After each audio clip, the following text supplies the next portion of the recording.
एक चींटी का जीवन बहुत ही कम होता है, अधिक से अधिक 1 सप्ताह। बस कितने कम भोजन की आवश्यकता होती है उसको, किंतु फिर भी वो चलती रहती है, कर्म करती रहती है। अपने आने वाली पीढ़ियों की विरासत के लिए कर्म करते रहिए, चलते रहिए। कुछ ना मिला तो चलने में सिद्धहस्त हो जाओगे, लक्ष्य ना मिला तो एक सुदृढ़ यात्री तो बन पाओगे। लेकिन कर्म करने के साथ साथ उसका आनंद भी लेना चाहिए, नहीं तो जिंदगी का मिठास कभी नहीं जान पाओगे। जैसे पंछियाँ अपना घोंसला बनाते हैं, यहाँ से डाली लेकर वहाँ से तिनका लेकर, सदा इस कार्य में रहते हैं कि अपना घोंसला बना सके। पर इस कार्य में इतना खो जाते हैं कि स्वयं के पंखों के अस्तित्व के बारे में भूल ही जाते हैं। भूल जाते हैं कि उनके पास एक विशाल आकाश भी है उड़ने के लिए। और फिर उनका ये जीवन उस घोंसले की आहुति बन जाती है। और हम मनुष्यों के भी साथ कुछ ऐसा ही होता है।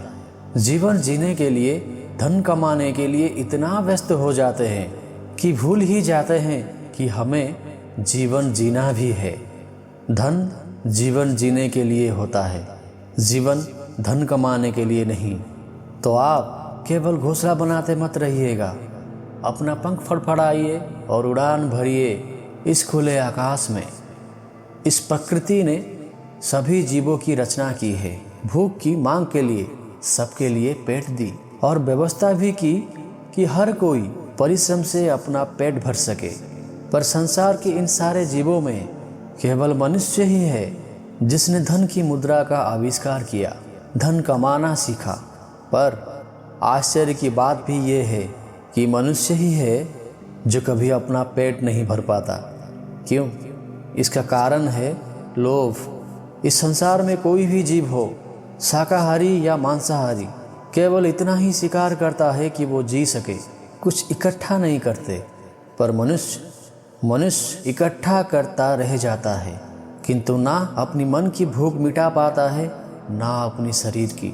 इसलिए अगर कुछ अर्जित करना है तो शुभ कर्म कीजिए, अन्यथा इस संसार से भूखे पेट जाना होगा।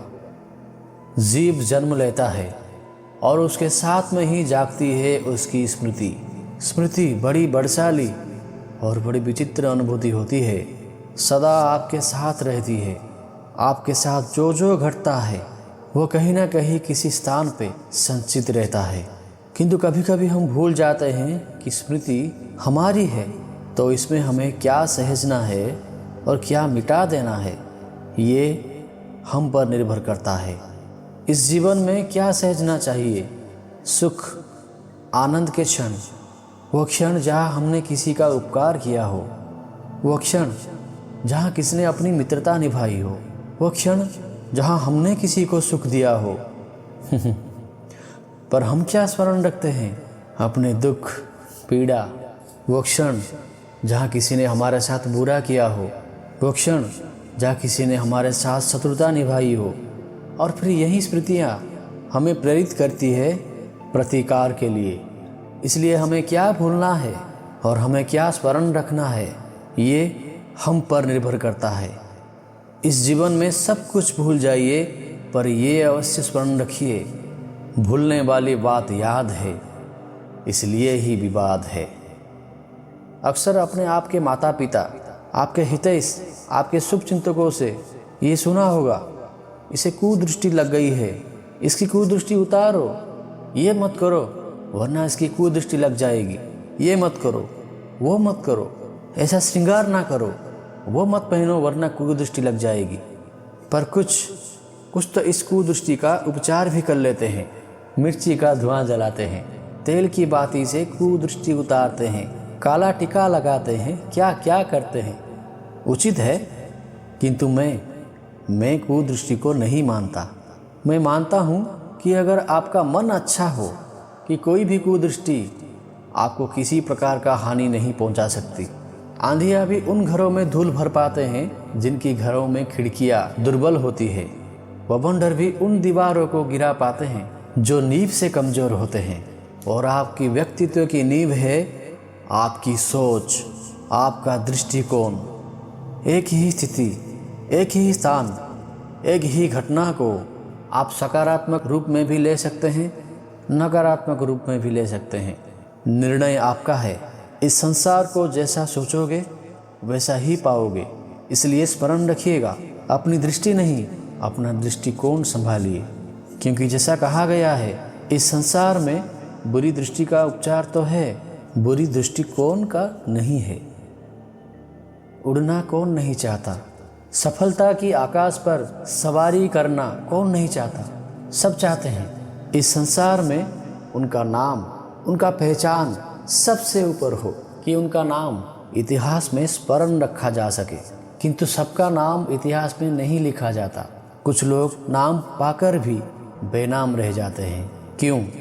क्योंकि वो धरातल से नाता तोड़ देते हैं। भूल जाते हैं ये बात कि उड़ान पूर्ण होने के पश्चात धरातल ही उन्हें विश्राम देगा। क्योंकि कारनामों पर तालियां बजाने वाले, उनकी प्रशंसा करने वाले धरा पर ही रहते हैं और धरती पर रहने वाले लोग ही इतिहास लिखते हैं। तो सफलता का आकाश नापिए, पर अपनों से, उन लोगों से मत कटिए जो आपकी इस सफलता का आधार है।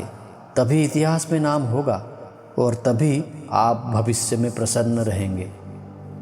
हम में से कई लोग इस विषाद से ग्रस्त रहते हैं कि हमें हमारे जीवन में अपेक्षित सुख सुविधा कभी प्राप्त नहीं हुआ, क्योंकि हमारा भाग्य ही यही है, क्योंकि हम ऐसे परिवेश में जन्मे। क्योंकि क्या आपका जन्म आपका प्रारब्ध निश्चित करता है? कुछ सीमा तक करता है।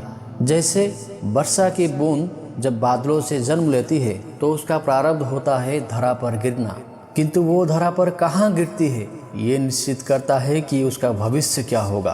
केले की पत्ते पर गिरे तो कपूर बन जाती है, सीप की मुख में गिरे तो मोती बन जाती है, विषधर पी जाए तो विष बन जाती है। बूंद एक ही, लेकिन प्रारब्ध तीन।